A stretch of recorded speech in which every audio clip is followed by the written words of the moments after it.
Mr. Dan Patlansky. JD. Yeah, nice to see you at the workshop. Yeah, it's good to be here, man. Always. So, let's talk about the LoveGear segment of the Jam Jar, and that's basically, you expressing your love about your guitar, and that's kind of what I want to know.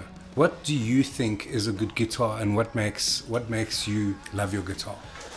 Well, yeah, as I'm sure you know, a guitar is a real personal and objective thing. I think what I love and you love and the next guy loves might be different things. Yes. I'm a Strat guy. I love Strats. I love the way they sound, and because all my heroes grew up all playing Strats. I love what it does. I love what it stands for. I love tonally what it takes out, because everything's about tone for me. Yes. And not that other guitars don't have tone, but Strats have the tone I am particularly looking for. This particular guitar I love because I've had it for so long, and with vintage instruments, they've all got these little imperfections in them, like all instruments do, but especially vintage ones, where you kind of learn to play the instruments, not just the guitar, but you learn to play a particular instrument. Yes. And because I've been playing this one for so long, I know, at certain areas I can get certain tones. If I pick in certain areas, I'll get a certain tone. If I fret in certain areas, I've got to kind of do a little thing on that fret so it doesn't buzz as much. And that's just the nature of vintage instruments, really. That's right. But I just love the journey you take, and it follows you everywhere you go. If you're a professional musician, this guitar's been all around the world with me always, and it can tell so many stories. And I've spent so many hours on this guitar at home and on the road, and played such incredible venues and with such incredible artists with this guitar. So it goes far more than just being a tool.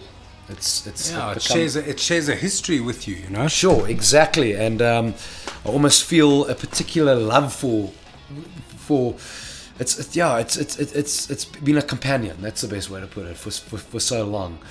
I've got a way I've always been setting it up for many years, and a particular string gauge. But for me, as a guitar player, it's always great to be in a place where you've got the way you set your guitar up, you've got the types of strings you use, and you're happy with your guitar. Because for me, it's a scary place to be for me at least, when you're not happy with the guitar and you're always in the market for a guitar. Maybe that one, maybe this one. It's so nice to be in a place where you're not in the market for a guitar. You're just so happy with what you got, with what you have, yeah, that you can concentrate on what's important, which is playing. It's quite a rare thing, hey? It is. Because most guitarists have GAS, guitar acquisition syndrome. Yes. And it's true that once you find that instrument that talks to you, and that there's no love for anything else, hey? There's no love for anything exactly else. And for me, the important thing is you can start concentrating on what you got the instrument for in the first place. Yes. That's playing and making music on it. That's right. Instead of worrying all about this one feels not as well, this one feels better but doesn't sound as cool, that's a cool color, you know what I mean? Yes. At the end of the day, it is a tool to make music on. So it's about being lucky enough to find an instrument that pushes all the buttons for you. It's the extension of your nervous system. That's exactly it. Yeah. You know what I mean? That just says hello. And this, it's great to be in that place, and it saves me, I think, a lot of money in the long run. It's a beautiful guitar, Dan. Oh, thank you. And I see brother. it's got its battle scars that give it that story to tell. Sure. Exactly. String gauge. I know that you're very particular about that. If you want to share, your string gauge. Yeah. So I use a string gauge that I've got to make up myself. I can't buy a set off the wall. So from the bottom, it's 12, 15, 18 plain, 28, 38, and 54. And I've used this exact string gauge for 12 years at least. And I think it's a big part of playing is just settling on a particular string gauge and being really comfortable with it. You know what I mean? Yes. Instead of changing weekly. This week I'm on 13s, the next week I'm on 9s. You know what I mean? Once again, you want to get back to what you're there for. That's just to play the guitar. And obviously, this is all important stuff. But you want to kind of, as quick as you can, figure out where you want to be string gauge wise, so that you don't have to play around. So you don't have to play around. So that's my string gauge, that's my setup. Boom. Yeah, That's it. And I mean, you've got that tight feel there with that 12 gauge as the thin E. Yes. And then basically almost a 12 gauge set on your bass strings. Yes. That's the feel that you get out of that. Yeah, I mean, it's fantastic. Keep in mind, I tuned down a semitone Yes. to compensate for the thicker string, so it really, for me, doesn't feel like It's not too tight. crazy heavy. It's got a bit of give to it. Obviously, the tones I'm after and the type of music I play, it suits the bigger strings. It really, really does. The bigger strings and the slightly raised action. Not that my action's ridiculously high, but it's, I'd say, on the higher side of medium. You know what I mean? But for me, it suits the genre of music I want to play.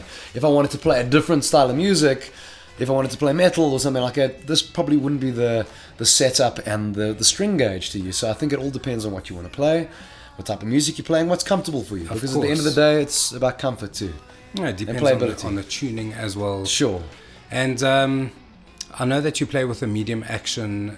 You like to obviously feel the guitar fight back a little bit. Yeah. It's not like a shredder's action. Sure.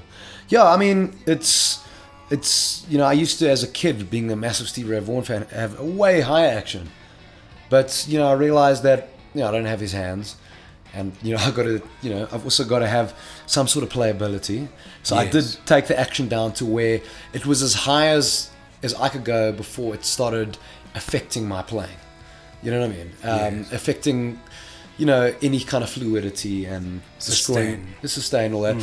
So for me, it's about having the action as high as I can. So for instance, if I'm on tour, and I've been on tour for a month, halfway through the tour, I always generally raise my action because my hands feel really strong and in, and then I can take my action up a little bit more at the beginning of the tour. When I say lower, it'll be a little bit lower than that, just to kind of get into it. But for what I want, it's nice to have a slightly higher action where the strings ring kind of unhindered by the frets. Yes, they're not touching the frets when they oscillate. Yes, that's exactly a lot of sense. Yeah, and stainless steel. That's a journey that's you've how been we on met recently. yeah. That's how we decided to work. So guitar. I always have gone for the biggest frets I could find because of the bigger strings and the slightly bigger action. So it gives you a little bit more, makes your vibrato a little bit easier. Yes. And when you bend, it feels like you can kind of get under the string nicely, So it does kind of make the strings feel lighter. I've always used nickel frets for years and years and years. And I play a lot, and even if I'm on the road, I play quite a bit at home too. And what I was finding is within a matter of 2-3 months, I would have a brand new set of beautifully dressed nickel frets, and they'll be square after a couple months, and then it would be when you slid up, you kind of get playing stuck. takes them down. Yeah. So and they go, and then the height goes, the shape goes. So I can't afford to lose any more fretboard because there's not enough rosewood left on this fretboard. And this is Brazilian rosewood. Yeah, to do another refret. So I thought, stainless steel, apparently they last. I've never tried them before. I came to you were kind enough and did a fantastic job on putting the biggest stainless steel frets you had in, which I can't remember what the number or code of them were, but you know. And I've had these on now for close to a year, I would say. Maybe That's it has been a year. close to a year, and There's they look no brand new. difference, There's no zero difference, difference. There's nothing. zero difference. I haven't worn one bit, and they're smooth. They feel great and beautiful. Fantastic. Dan, thanks for sharing this knowledge with us. JD, it's good great. to Pleasure, chat man. to you about your guitar. Thank you, And bud. I look forward to seeing you at your guitar weekend and to hear your jam jar when it goes on the internet. Thank you very much, brother. Nice, fantastic. Cool.